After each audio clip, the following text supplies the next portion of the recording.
ఇక్కడ హెచ్ఆర్ల నియోజకవర్గంలో ఎమ్మెల్సీగా ఆయన కార్యాలయం ఏర్పాటు చేశారు.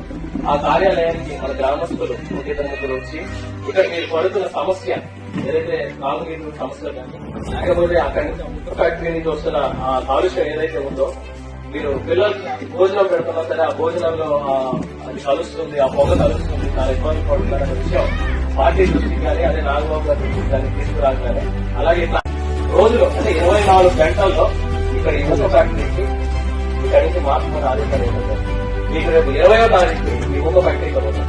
మీకోసం పవన్ కళ్యాణ్ గారి దృష్టికి సమస్య తెలియగానే ఆయన ఇమీడియట్ గా ఆదేశాలు జారీ చేసి ఈ ముక్క ఫ్యాక్టరీ ఇక్కడ నుంచి మార్చుకుంటారు. ఏదైతే ఇక్కడ ప్లాస్టిక్ ఫ్యాక్టరీ ఏదైతే డ్రమ్ముల ఫ్యాక్టరీ ఏదైతే ఉందో అది కంప్లీట్ గా మూసేస్తున్నారు. సంవత్సరాల నుంచి చాలా మంది ఇబ్బంది పడుతున్నారు. తినే వంటల్లోను తాగే వాటర్లోను అంట్లో పడిపోతుంది. నాడి వాళ్ళు ఎంతో దుమ్మి వాడుకున్న బట్టల్లోను ఆడబెట్ట బట్టలు కూడా వాళ్ళు వచ్చిన చిన్నపిల్లల కంటిలోకి అంట్లోకి వెళ్ళిపోతున్నాయి. ఎన్నో సమస్యల వల్ల బాధపడుతున్నాం.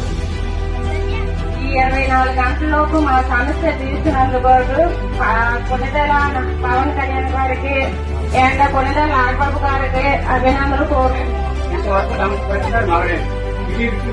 జనసేన నాయకులు మీరు తెలియదు 24 గంటల్లో నాగబాబు గారు కళ్యాణ్ గారు ఇద్దరు కూడా వచ్చి